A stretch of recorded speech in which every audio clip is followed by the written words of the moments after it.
말씀 17장 함께 볼까요? 레위기 17장 1절 2절 우리 같이 읽어보겠습니다. 레위기 17장 1절 2절 같이 읽습니다. 여호와께서 모세에게 말씀하여 이르시되 아론과 그의 아들들과 이스라엘의 모든 자손에게 말하여 그들에게 이르기를 여호와의 명령이 이러하시다 하라. 아멘. 하나님 명령이시다. 하나님 백성이면 다 지켜라. 뭐 이런 얘기겠죠. 예, 그런 말이 나오면서 17장 3절 4절 보세요. 17장 3절 4절 길게 6절까지 한번 읽어볼게요. 3절로 6절까지 같이 읽습니다. 시작. 이스라엘 집의 모든 사람이 소나 어린 양이나 염소를 진영 안에서 잡든지 진영 밖에서 잡든지 먼저 회막문으로 끌고 가서 여호와의 성막 앞에서 여호와께 예물로 드리지 아니하는 자는 피 흘린 자로 여길 것이라. 그가 피를 흘렸은즉 자기 백성 중에서 끊어지리라. 그런즉 이스라엘 자손이 들에서 잡던 그들의 제물을 회막문 여호와께로 끌고 가서 제사장에게 주어 화목제로 여호와께 드려야 할 것이요 제사장은 그 피를 회막문 여호와의 제단에 뿌리고 그 기름을 불살라 여호와께 향기로운 냄새가 되게 할 것이라. 아멘. 이 3절에 보니까 소나 어린 양이나 염소를 진영 안에서 잡든지 진영 밖에서 잡든지 먼저 회막문으로 끌고 가서 여호와의 성막 앞에서 여호와께 예물로 드리지 아니하는 자는 피 흘린 자로 여길 것이다. 이렇게 얘기를 하죠. 이 말씀이 무슨 의미 같아요? 예? 제사를 위해서 짐승을 잡는 거예요? 아니면은 짐승을 잡기 위해서 제사를 드리는 거예요? 다들 그렇게 오해를 하고 계신데요. 애초에 이게요, 짐승을 잡으려고 한다면이라는 단서가 처음에 나오죠. 제사를 위해서 짐승을 잡는 것은 앞서 레위기 1장에서도 3장에서도 4장에서도 5장에서도 번제, 그죠? 화목제, 속죄제, 속건제에 짐승을 잡는 제사법에 대해서는 명백하게 나와 있어요. 그렇죠? 근데 굳이 또 부연 설명하거나 반복 설명할 필요가 있을까요? 여기서는 그런 흐름에서 말씀하는 게 아니에요. 오늘 17장은 소나 양, 염소, 고기를 취하기 위해서 사람의 필요에 의해서 그런 짐승들을 잡게 된다면 이런 절차를 거쳐야 합니다라는 안내를 주는 거예요. 짐승 잡을 때 먼저 성막에 와서 하나님께 말씀드리고 잡으라는 거예요.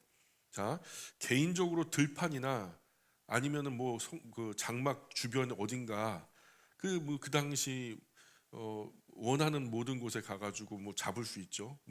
지금처럼 도축장이 있었던 시절이 아니니까요. 그런데 그렇게 하지 말라는 거예요.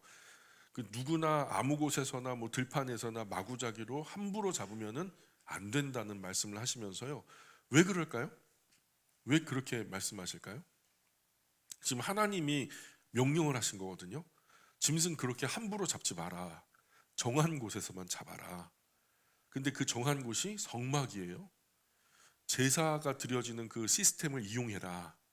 그 시스템 안에서 깨끗하게 가죽 벗기고 사각 뜨고 내장 똥 버리는 곳에 버리고 피 완전히 빼고 온전히 화목제물처럼, 번제는 완전 태워드리니까 먹을 고기가 안 남아요. 근데 화목제물은 그게 아니죠. 하나님께 또 제사장에게 내어드릴 분깃만 따로 빼고는 나머지 고기는 전부 다 나눠 먹게 돼 있단 말이에요. 그렇다면 고기를 먹어야 한다면 그런 절차를 거쳐서 한 곳에서 잡아서 그렇게 깨끗하게 유통해야 한다. 세 가지 정도 의미가 있는데, 첫 번째는 식품 위생의 문제가 있어요. 식품 위생. 마구잡이로 함부로 잡은 고기는 오염될 수 있죠. 어설프게 전에 잡아보지 못했던 아버지들이 이거 한번 잡아야 되겠다 해갖고 잡다가 보니까 이 고기 안에 피가 여전히 고여 있는 채로 제대로 잡지 못해서 이 고기가 쉬이 부패하거나 상할 수 있잖아요.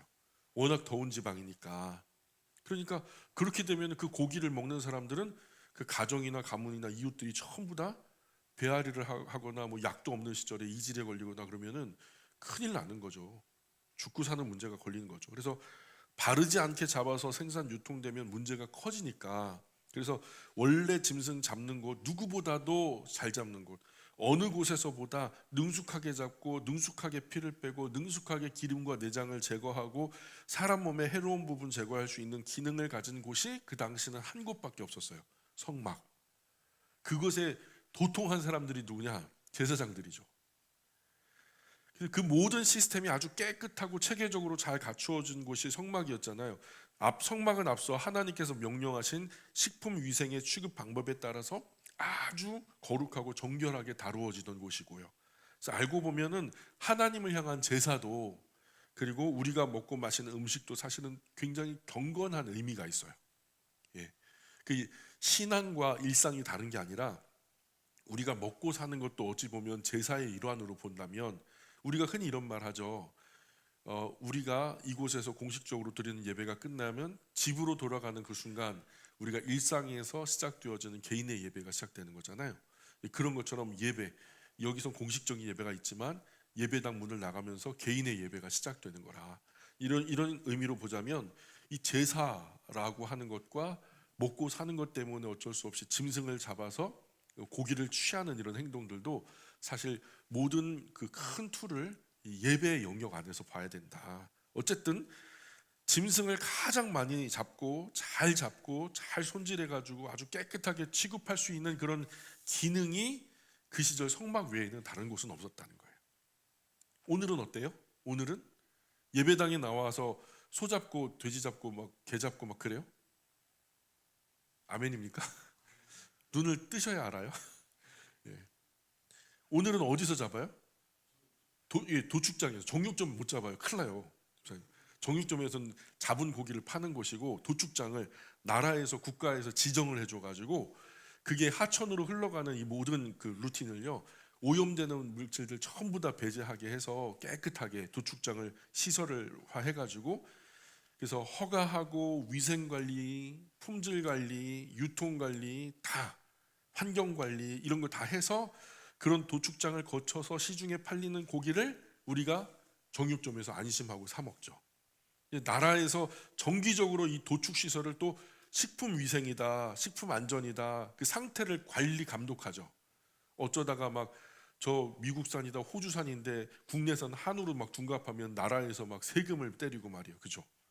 불법하게 하는 거 전부 다 관리 감독 잘하고 있죠. 그런데 그 시절에는 이런 시스템이 없었단 말이에요. 그 고대 시절에 이런 시스템을 선택한 백성에게 하나님께서 안내해 주신 거죠. 예. 그러면서 첫 번째는 그런 의미, 식품 위생에 어떤 의미가 있었다면, 두 번째는 생명은 누가 주신 걸까요? 하나님이 주신 거죠. 생명의 주인은 하나님이시죠. 그러니 사람은 그런데 먹고 살아야죠. 맞아요? 지금 광야를 헤매고 있다면 광야 안에서는 뭐를 심어 먹을 수는 없잖아요. 자랄 때까지 기다릴 수도 없고요. 계속 이동하니까. 그러니까 거기서는 어쩔 수 없이 하늘에서 내리는 만나를 먹었고요. 또 끌고 나간 그 짐승들, 인구수보다 많은 짐승들이 출애굽할 당시에 이스라엘 백성 가운데 있었거든요. 그 40년 세월을 지내면서 아마도 그런 것들을 전부 다 도축해서 먹었을 거란 말이에요. 자, 그러면 사람이 그런 고기를 취해서 먹고 살아야 되잖아요. 그래서 어쩔 수 없이 짐승을 잡아 먹어야 돼요. 그런데 생명의 주인은 하나님이시죠. 사람이 짐승을 잡아 먹어야 한다면 누구에게 먼저 허락을 받아야 돼요? 생명의 주인이신 하나님께. 하나님, 참 제가 부족하게도 먹고 살아야 하는 문제 때문에 이렇게 이렇게 좀 고기를 취해야 되겠습니다 하면서 마땅히 여쭙고 잡아야 하는 거죠. 그런 신성한 절차적 의미도 있었다는 거예요. 그리고 세 번째는 짐승은 사실 그 짐승의 희생, 짐승이 희생됨으로 무언가를 내준다라고 할 때 제사 속에서도요. 제사 속에서도 죄송합니다. 누가 전화가 계속 오네요.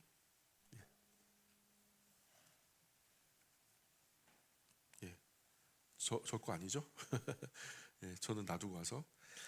자, 그 누군가가 그 짐승 성경 안에서, 구약 성경 안에서 짐승의 희생을 통해서 사람이 죄 사함도 없고요. 죄의 이제 기소유예죠. 우리가 뜻을 아니까요. 그리고 이 짐승의 희생을 통해서 고기도 먹죠. 그렇죠? 그래서 어쨌든 짐승의 희생은 결국 상징하는 바가 어디에 다 있냐면 구주 예수님의 희생의 상징성을 갖고 있기 때문에 이걸 사사로이 함부로 하면 안 되는 거예요. 그래서 어쩔 수 없이 먹고 살기 위해 짐승을 잡더라도 함부로 마구잡이로 무분별하게 그냥 막 잔혹하게 잡아서 고기만 취하면 된다? 먹고 살아야 하니까 막 아주 잔혹하게 그냥 살만 뜨면 된다? 막 하나님 앞에서 그런 것들은 덕스럽지 않은 거죠. 덕스럽지 않은 거죠. 에덴에서 아담과 하와를 하나님께서 내쫓으셨죠. 내쫓으실 때 하나님은 그들에게 가죽옷을 해 입히셨어요. 자, 그런데 그 가죽옷은 어디 제품일까요? 예? 샤넬? 어디 제품이 이태리? 어느 가게에서 샀을까요?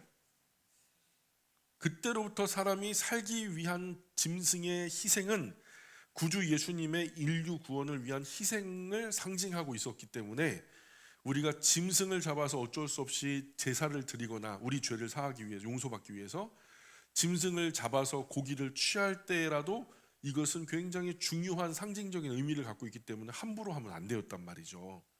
그래서 요즘에도 동물복지라는 말이 있죠. 굳이 구주 예수님의 복음을 떠나서라도 동물을 함부로 하면 안 된다. 사람의 필요에 따라 어쩔 수 없이 동물의 고기나 아니면 축산물 어떤 부산물 이런 것들을 취할지라도 그 동물 고기의 필요를 위해서 생산량만 극대화하기 위해서 수단 방법 안 가리고 길러내는 모습은 사람들에게 굉장히 큰 혐오감을 주거든요. 그게 어떤 시설에서 어떤 환경에서 길러져서 우리 식탁에 오르는가 이걸 보면요, 오늘 100명 중에 99명은 못 먹을 거예요. 먹어서는 안 되는 사료나 그 사료 안에 먹여서는 안 되는 성장 호르몬이라든가 그 안에 먹여서는 안 되는 막 항생제를 범벅으로 해가지고요. 그리고 그것도 그냥이 아니라 집단 밀식 사육 시설에다가 숨만 간당하게 쉬면서 고개만 빠꾸미 내밀고 그 앞에 있는 거 주워 먹으면서 살만 피둥피둥 쪄가지고 그렇게 고기를 갖다가 만들어 가지고 먹는다는 거 전혀 위생적이지도 않고 의료적으로도 사실은 위험하고 또 벌어들일 돈만 신경 쓰다가 동물도 불행하고 그것을 먹는 사람도 불행해지고 문제가 심각해진단 말이죠. 그래서 무슨 말이 나왔냐면 동물복지라는 말이 나왔어요. 집단 밀식 사육 말고 닭 같은 것들도 그냥 풀어놓고 자라나는 풀들 이걸 쪼아 먹고 들짐승 그 벌레 같은 거 쪼아 먹고 원래 닭이 살았던 그 생태계 그대로의 모습을 잘 가꾸어 놔서 그래서 거기서 자연스럽게 산란을 하고 계란을 낳고 유정란을 낳죠. 그런 계란을 낳는 닭의 달걀은 이게 1등급 달걀이라 그래서 순번 1번으로 시작돼요. 이런 달걀은 건강에 무해하다. 그런데 그냥 가둬놓고서 그냥 항생제 범벅 그리고 막 성장 호르몬 범벅해가지고 옥수수 사료 그냥 계속 먹이는 거 이런 것들은 막 이상 등급으로 밀려나고요. 동물 복지가 중요하게 된 시절이죠. 그래서 고기나 계란이나 등등 이 사람에게 더 건강하다는 것도 그런 쾌적한 환경에서 동물이 행복하게 살다가 도축을 받거나 아니면 뭐 계란 이런 것들이 거두어질 때 오히려 그런 것들은 사람 몸에 이롭다. 그러나 그렇지 않은 것들이 몸에 해롭다. 이런 것들이 이미 벌써 입증이 되고 있으니까요. 그래서 그런 축산식품을 찾는 의식 있는 분들도 참 많아졌어요. 내가 이런 것들을 많이 먹어야 이런 부분에서 그런 농장들도 많아질 테니까 하면서 자, 그런데 17장 7절 보세요. 17장 7절 읽어봅니다. 시작.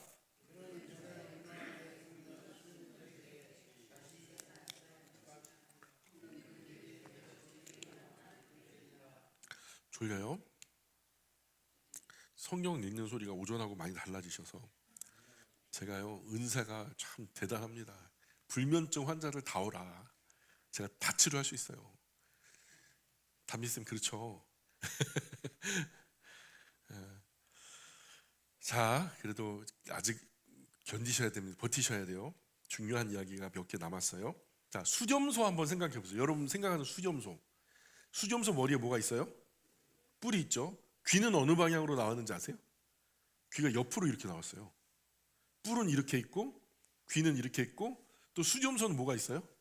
수렴 있죠. 근데 이게요, 두 뿔과 양쪽 귀 꼭지점과 수염 꼭지점을 연결하면 뭐가 돼요? 오각형이 거꾸로 되어 있는 거잖아요. 근데 그 꼭지점을 서로 다 연결해 봐요. 그럼 뭐가 나올까요? 오각형 별이 나와요. 오각별. 근데 그 별이 바로 서 있는 모습이에요? 아니면 거꾸로 서 있는 모습이에요? 거꾸로 서 있는 모습이죠. 그래서 그 고대 시절부터 수렴소 대가리를 잘라놓고서 그걸 갖다가 제단 위에 올려놓고 이것을 숭배하는 종교가 있었어요. 이것은 한마디로 어떤 좋은 파지티브한 신들이 아니라 좀 악한 데블스, 아주 악한 악마적인 상징성을 가지고 있어서 서구 사회에서도 거꾸로 된 오각형 별은요, 하나님 반대하는 어떤 심볼 정도로 여겨요. 고대 사회에서 여러 문헌에도 이런 순념소 대가리를 잘라 걸어놓고서 제사를 지내면서 숭배하던 의식이 발견됐고요. 그런데 그런 의식들마다 굉장히 윤리 도덕적으로 문제가 굉장히 많았단 말이에요. 근현대에 들어와서도 하나님을 미워하고 대적하는 사람들이 노골적으로 하나님을 조롱하면서 악마를 섬긴다, 사탄을 섬긴다고 하면서 걸어놓는 것이 바로 수렴소 대가리를 걸어놓거든요. 자, 그게 상징이 왜 상징이냐면 이게 지금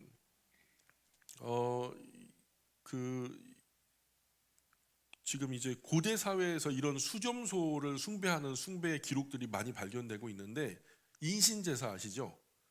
여성, 처녀성을 가진 여성을 갖다가 그 수렴소 앞에 희생을 시킨다든가, 아주 어린 아기를 갖다가 막 불살라서 번제를 드린다든가, 아니면은 그 안에서 막 혼음, 막 남자 여자가 어우러져 가지고 수백 명이 그 안에서 막 혼음, 성적인 그 관계를 맺거나, 아니면 그 앞에서 수간 성교, 짐승과 사람이 막 성교를 맺거나, 이런 음란한 행위였단 말이에요.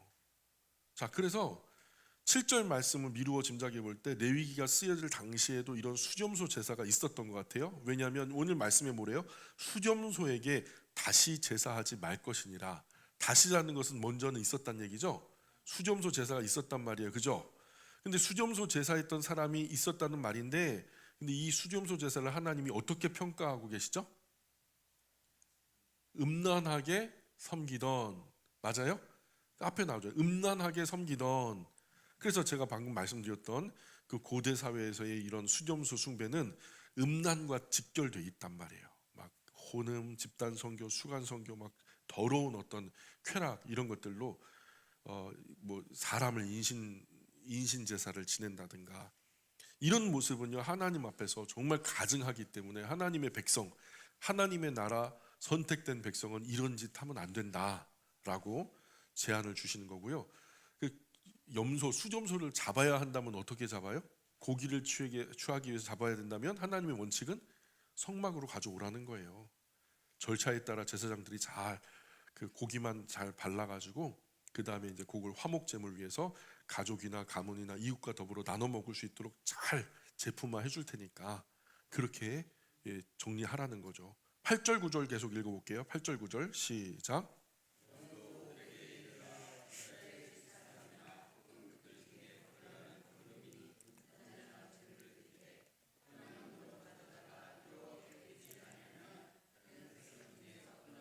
이렇게 하나님께서 제정해 주신 이스라엘 나라 식품 위생적인 절차를 무시하고 지 멋대로 짐승 잡고 유통시키는 사람들이 이스라엘 가운데 함께 살아가면 사회 질서가 굉장히 혼동되고 질서가 무너지겠죠. 뭐 다른 사람들은 전부 다 성막에 와가지고 이렇게 도축을 하는데, 나는 그거 번거로워, 나는 그냥 내 집에서 할래, 그래갖고 막 이쪽에다가 하면 그 사회 질서에 큰 혼란이 생긴단 말이죠. 이런 하나님께서 제정하신 이스라엘의 사회 질서에 따르지 않을 사람 같으면 이스라엘 공동체 안에서 함께 살아갈 수 없잖아요, 그렇죠? 우리의 원칙을 함께 지키지 않을 거면 공동체로 엮을 수가 없어요. 그러니까 이런 사람들은 어떻게 하라는 거예요? 이스라엘 사회에서 쫓아내라는 거예요. 너 우리의 이 규칙을 따르지 않을 거면 이 나라 떠나, 이 말이죠. 지금도 마찬가지죠. 우리나라에 사는 외국인이요, 우리나라 식품위생법 무시하고 자기 마음대로 생산, 판매, 유통하면 법적으로 큰 문제가 되죠. 그렇죠?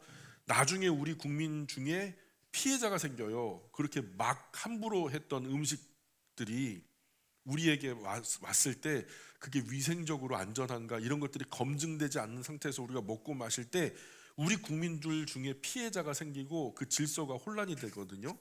그 절차상 뭐 비용이 든다는 문제를 가지고 값싸게 처리하는 과정에서 뭐 사람을 향한 배려는 없고 돈만 챙기려고 하니까 문제가 생겨도 책임을 묻기도 어렵고요. 그래서 짐승을 도축할 때는 반드시 하나님 성막에 들려서 관리 감독을 받고 규모 있게 질서 있게 깨끗하게 위생적으로 도축되어서 생산 관리, 유통 관리 그리고 어떤 품질 관리 이루어져서 그래야 이스라엘 백성의 건강이 안전하고 그 안전함이 지속될 수 있는 거죠. 그런 이런 원리가 하나님에 대한 제사의 의미만이 있는 것이 아니라 일반적으로 고기 유통에 관한 그 과거 제사는 현재 예배로 연결되잖아요. 그렇다면 우리가 먹고 사는 문제도 반드시 하나님 앞에서 이루어져야 된단 말이죠. 우리가 세상을 살아가면서 먹고 사는 것 따로 예배당에 나와서 신앙생활하는 것 따로가 아니란 말이에요. 그래서 교회에서 하나님 말씀 안에서 배운 그대로 세상 가운데 일상 영역 안에서 하나님 말씀 원리 그대로 살아가야 할 책임과 의무가 저에게 있다는, 저희에게, 우리에게 있다는 말이죠.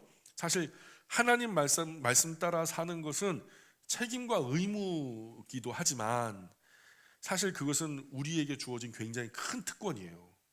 왜 그럴까요? 왜 이게 특권이 될까요? 하나님 말씀대로 살면 복이 될까요? 저주가 될까요? 열방보다 잘 살게 될까요? 못 살게 될까요? 그러니까 특권이죠. 다시 한 구절 읽어볼까요? 여러분 15장 26 출애굽기 한번 볼까요? 출애굽기 15장 26절 보세요.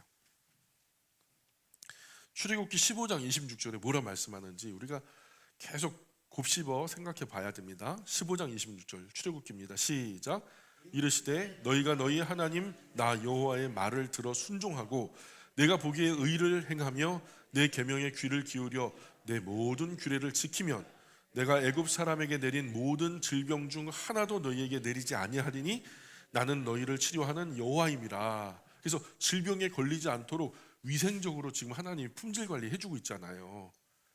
그리고 여인들도 출산하면 어떻게 해야 된다, 개인 건강을 위해서 무엇을 먹고 무엇을 마시지 말아야 된다, 또 어떻게 우리가 그 나병에 관한 치료는 어떻게 해야 된다, 전염병이 있을 경우에 어떻게 달리해야 된다, 이런 것들을 전부 다 하나님께서 다 챙겨주시잖아요. 그러니까 그 말씀 지키면 복이니까.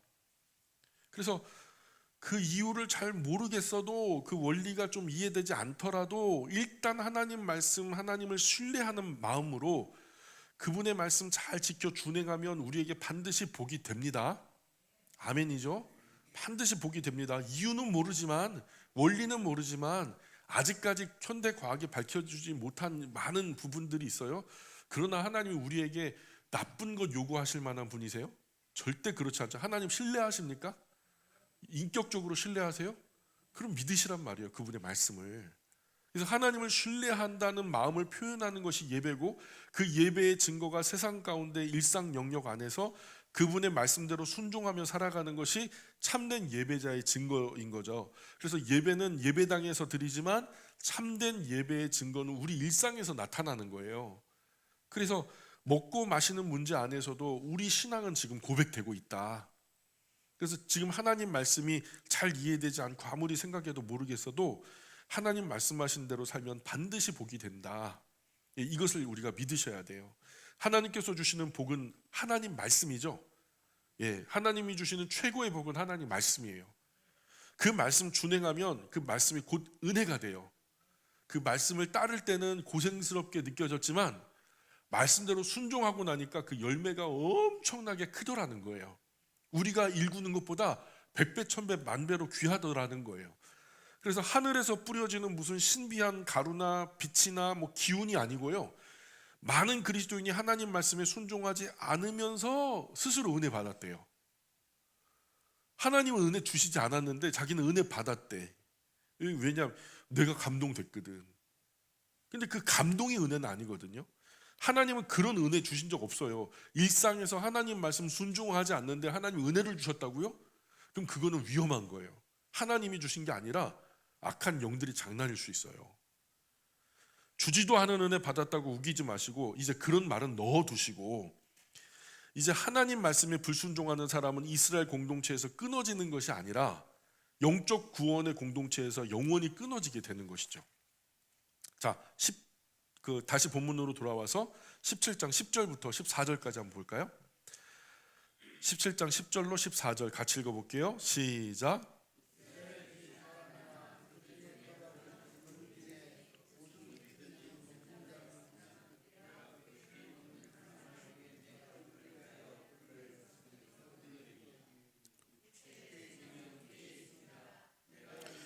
너희에게 주어 제단에 뿌려 너희의 생명을 위하여 속죄하게 하였나니 생명이 피에 있으므로 피가 죄를 속하느니라. 그러므로 내가 이스라엘 자손에게 말하기를 너희 중에 아무도 피를 먹지 말며 너희 중에 거류하는 거류민이라도 피를 먹지 말라 하였나니 모든 이스라엘 자손이나 그들 중에 거류하는 거류민이 먹을 만한 짐승이나 새를 사냥하며 잡거든 그것의 피를 흘리고 흙으로 덮을지니 모든 생물은 그 피가 생명과 일체라.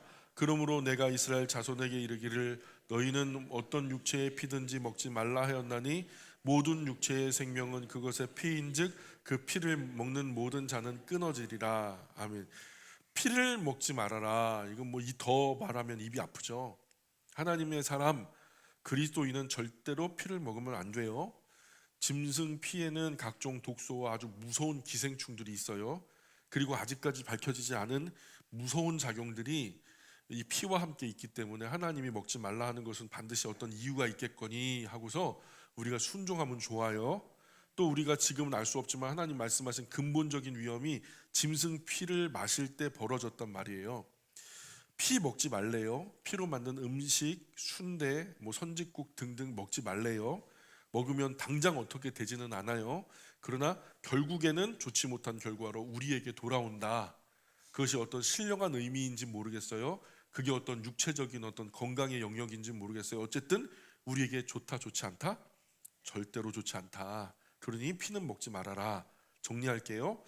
레위기 16장 17장에는 속죄일을 다루고 있죠. 자, 나팔을 불면서 연말, 예를 들어 12월 15일 지나 16일째 나팔을 불면은 전부 모든 국민들이 회개의 명부를 작성하죠.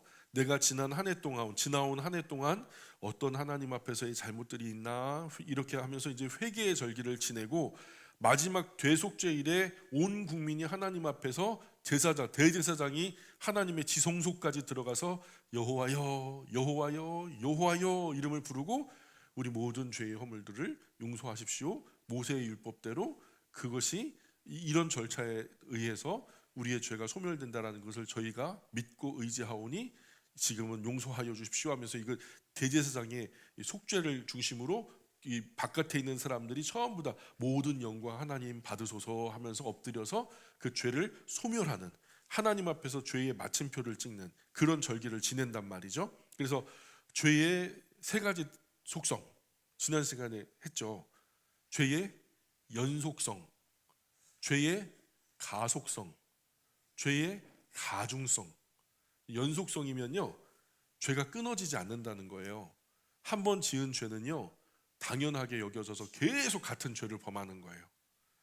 그리고 죄의 연속성이고, 근데 이 죄를 짓는데요 점점 죄를 짓기에 빨라져요. 가속성.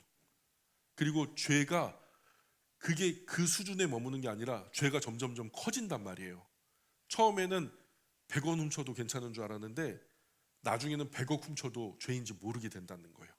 그래서 세 가지 죄의 연속성, 죄의 가속성, 죄의 가중성을 기억하셔야 돼요. 그것을 끊는 것이 뭐냐? 이 속죄일이에요. 1년에 한 번은 끊고 가는 거예요. 죄의 연속성을 끊고, 죄의 가속성을 끊고, 죄의 가중성을 끊고, 이제 새롭게 시작하는 거룩한 공동체, 이제 이 새해가 되면서 감사의 절기를 지내는 거죠. 그때는 15일 동안은 울고불고 하나님 앞에서 몸부림치면서 가슴을 찢고, 그죠? 옷을 찢는 게 아니라 가슴을 찢으면서 하나님 앞에 내 죄를 용서하여 주십시오. 그러다가 이제 새로운 해가 됐을 때 감사의 절기가 되면은 그때도 가슴 찢으면 돼 안 돼요? 이미 마침표 찍었고 하나님이 용서해 주시겠다 해서 그 절차를 밟아서 용서를 받았다라고 믿으면 되는 거예요. 자, 그리고 감사의 절기, 이 절기에 사람들만의 잔치가 되면 안 되겠죠. 그래서 그 감사의 절기에도 하나님 거룩한 공동체의 중심에 계셔야 되죠. 하나님이 그 감사의 잔치 가운데도 하나님의 중심성을 지켜야 돼요. 먹고 즐기는 사람들만의 잔치가 되면 안 되는 거죠. 그러기 위해서 먼저 하나님께 나와 감사의 문안을 여쭙고, 하나님, 이제 우리가 화목제를 드려야 되겠으니 고기를 좀 많이 준비해야 할 것 같습니다. 송아지도 가지고 나왔고요, 양도 가지고 나왔고요, 염소도 가지고 나왔습니다 하면서 하나님께 문안 여쭙고, 위생적으로 질서 있게 규모 있게 짐승을 잡아 음식을 만들죠. 그렇게 모두가 행복한 잔치를 벌이는 거예요. 이 행복한 잔치에 음식 빠질 수 없는 거고요. 그런데 그런 행복한 잔치에서 사람 몸에 해로운 음식 먹으면 되냐는 거죠. 비위생적으로 만들어진 그 음식 때문에 이런 잔치에서 막 사람이 막 죽고 아프고 그러면 되냐는 거예요. 안 된다는 거죠. 사우디아라비아에 메카가 있어요. 거기에 그들의 절기가 있거든요. 그래서 그 절기에 수많은 순례객들이 거기 와서요, 사단의 벽이라고 하는 곳에다가 돌을 던져요. 그것을 맴맴 돌면서 그들의 죄가 사해진다라고 여기는 거죠. 거기에다 돌파매질을 하고 순례지를 밟고 가면은. 그런데요, 근데 그 과정에서요, 매년 적게는 수십 명, 많게는 수백 명씩 깔려 죽어요. 이런 것은 하나님 원하시는 게 아니에요.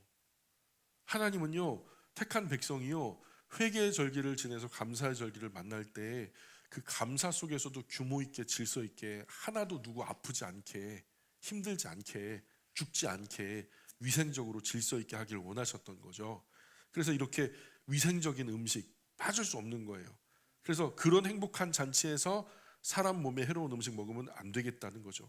동물의 피나 동물성 지방 이런 거 절대로 먹지 마라, 이런 말씀 주시죠. 모여서 잔치하며 먹더라도 위생적으로 건강하게 유익한 음식을 먹고 마셔라. 좀 안 되는 거 먹어도 되냐고 자꾸 묻지 말고 된다라고 하는 거 건강하게 먹어라. 자, 15절 16절 계속 읽어볼게요. 시작. 죽은 것이나 들짐승에게 찢겨 죽은 것을 먹는 모든 자는 본토인이거나 거류민이거나 그의 옷을 빨고 물로 몸을 씻을 것이며 저녁까지 부정하고 그 후에는 정하려니와 그가 빨지 아니하거나 그의 몸을 물로 씻지 아니하면 그가 죄를 담당하리라. 이 말씀도요, 같은 일환으로 보셔야 돼요. 스스로 죽었다, 뭐 올무에 걸려 죽었다는 그 뭐 요즘에 그런 사냥법은 많이 사라졌다 하지만, 동물이 올무에 걸려서 죽으면 어떻게 돼요? 그 피를 뽑아낼 새도 없이요, 한동안 죽은 상태로 방치가 된단 말이에요. 그럼 몸 안에 피가 고여 있는 상태가 된단 말이죠. 그럼 그 안에서부터 부패가 시작돼요. 찢겨 죽인 짐승도 마찬가지고요. 그래서 안에 피가 고여 있죠. 부패균이 바로 활동을 시작하죠. 안에서부터 내장이 분리가 되지 않으니까 대장에서부터 대장균이요, 엄청나게 썰물처럼 몸 모든 구석들로 전부 다 밀물처럼 썰물처럼 막 밀려 나오는 거예요.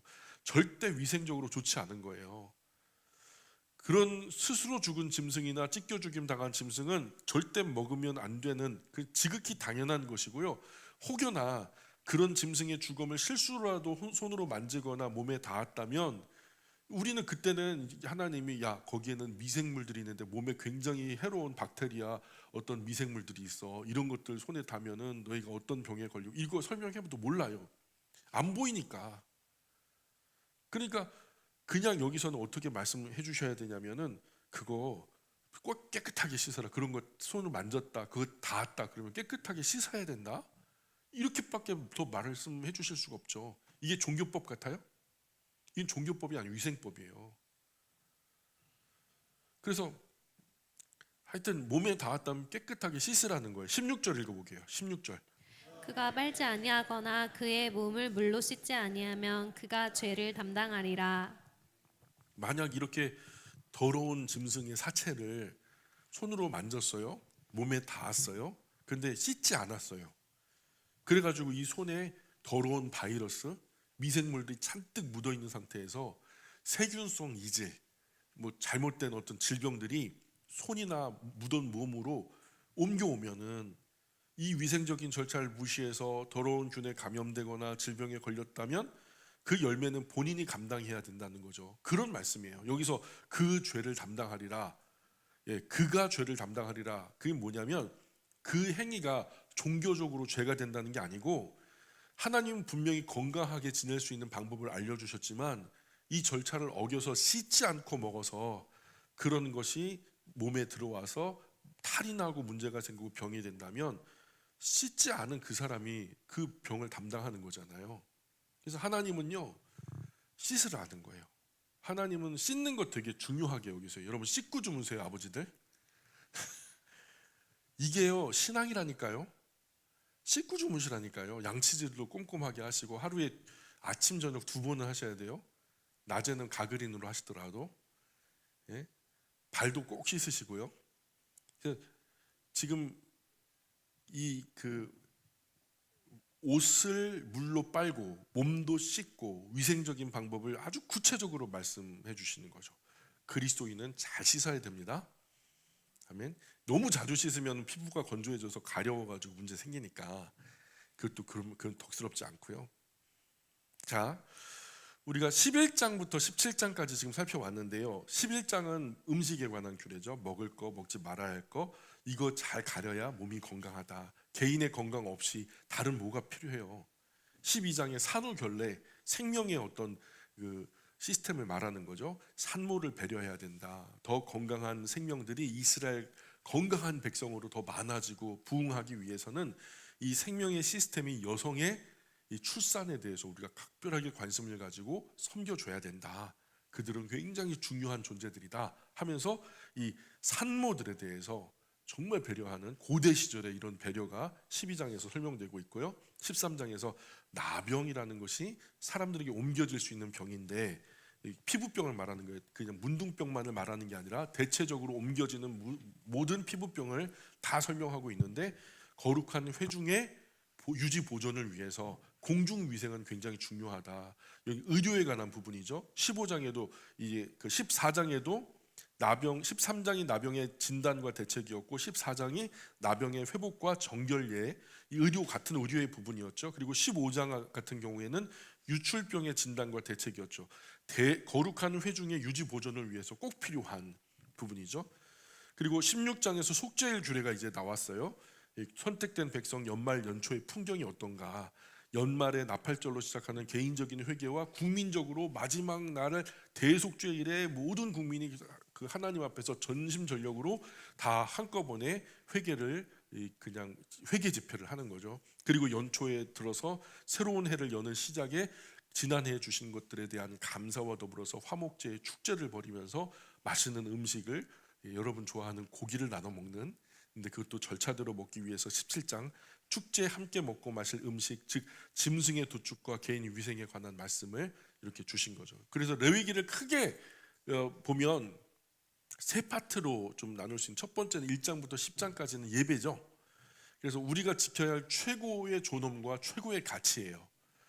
하여튼 사나 죽으나 병에 걸리거나 병에 안 걸리거나 빈부노소 그 남녀노소 빈부 귀천을 막론하고 말이에요. 무조건 예배는 생명과도 같은 거니까 이건 이생과 내세를 가늠하는 굉장히 중요한 위치에 있는 거니까, 그래서 그 예배에 관한 것을 1장부터 10장까지 설명을 해주셨고 11장부터 17장까지는 건강, 생명, 위생에 관한 거, 하나님의 선택된 백성들의 그 건강한 개인과 나라를 이끌기 위해서 어떤 것을 해야 되나. 그래서 이 말씀들을 지켜나가면은 어떤 일이 벌어지냐, 아주 건강한 나라가 된다. 그리고 세 번째 파트는 우리가 이제 다음 시간에 나눌 건데 18장, 19장이에요. 18장이 이제 성인식 하죠. 만이 18세가 되면 성인 된 나이죠. 그럼 성인이면 성윤리가 나오겠죠. 여기서 18장, 19장은 어떻게 아시면 좋냐면 윤리에 관한 이야기예요. 윤리. 하나님의 나라 백성은 어떻게 우리가 양심적으로 선하게 살아가야 하는가에 대한 윤리의 이야기를 들려주고 계세요. 그래서 하나님 나라 사는 백성은 지켜야 할 윤리가 있어요. 윤리는 예배와 건강 다음에 오는 거죠. 영육 간에 건강이 있어야 윤리도 따라오는 거죠. 자, 로마 시인 유베날리스라는 사람이요 명언을 하나 남겼어요. 여러분 잘 아시는 걸 거예요. 건강한 신체에 건강한 정신이 깃든다. 들어보셨죠? 예, 그러니까 육체가 건강하지 않으면 정신도 건강하기가 어려워요. 1차가 1장부터 10장이 말하는 우리 영혼에 새겨질 하나님을 향한 신앙과 예배죠. 그리고 2차가 11장에서 17장까지 말하는 우리 육체의 기초 베이직 건강이죠. 일단 육체가 건강해야 신앙도 경건도 윤리적인 생활도 가능하다는 거죠. 육체가 병들면 경건이고 뭐고 아무것도 안 돼요. 내가 병들면 도덕 윤리는 고사하고 주변 사람들 힘들게 하잖아요. 응당 사람 된 도리를 잘 못하게 되는 거예요. 내가 병들면 국가 국민의 도리 못하죠. 내가 병들면 그리스도인의 도리도 못하죠. 내가 병들면 아빠의 도리도 엄마의 도리도 자녀된 도리도 못하죠. 그래서 가장 소중한 게 사실은 개인의 건강이에요. 식품, 위생, 안전, 건강. 그죠? 사람이 살면서 사는 횟수만큼 죄가 먼지처럼 쌓이죠. 그래서 오래 산 사람일수록 하나님 형상으로서 본연의 인격적인 색깔이 퇴색될 수 있어요. 어르신들이 머리가 하얘지는 것은요, 죄의 먼지가 쌓이는 것 같아요. 어르신들 보고 죄인이라고 말하는 건 아니에요. 제 입장에서는 제가 더 큰 죄인이라는 거 아는데 하나님 입장에서는요, 사는 만큼 사람이요, 죄의 성향을 가지고 있는 사람이 사는 만큼 죄의 먼지는 우리 머리 어깨에 쌓여간다. 그래서 다시 말씀드리지만 사람의 죄에 대한 인식은 세 가지가 있다. 죄의 연속성, 가속성, 가중성이 있다. 하나님의 백성은 이것을 1년에 한 번은 반드시 끊어줘야 된다. 끊어줘야 된다. 사람이 죄에 100% 완벽하게 클리어하면 얼마나 좋아요. 그러나 아무도 그렇지 못하다는 것이 성경의 선언이에요. 모든 사람이 죄를 범하였음에 하나님의 영광에 이르지 못한다. 모든 사람이에요. 그래서 완벽하면 좋은데 허물 없는 사람 없죠. 1년에 한 번은 끊어주고 멈춰주고 덜어주고 가야 하는 거죠. 그래야 죄의 연속성이 끊어지고 죄의 가속성의 속도가 좀 멈춰지고 죄의 무게도 좀 덜어지고. 그래서 속죄일 규례를 주신 거죠. 그 다음이 이제 사회 시민 윤리가 나오죠. 18장 19장에 윤리가 나와요.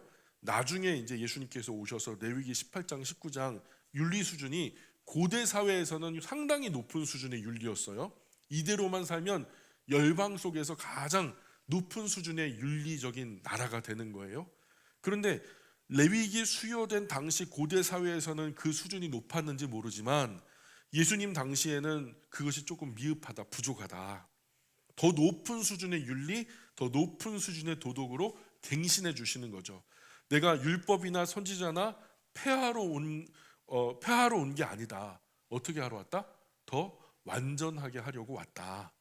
무슨 말인지 아시겠어요? 레위기 18장 19장을 보면 당시 고대 사회에서는 상당히 높은 수준의 윤리 지침을 선택한 백성에게 주셨는데, 그런데 예수님 오실 당시는 사회가 발전되고 의식도 개혁되고 하면서 윤리 도덕 수준도 상당히 높은 관계로 지금 레위기만큼만 윤리적으로 살아간다면 다른 여러 나라들과 차별되는 게 없어요.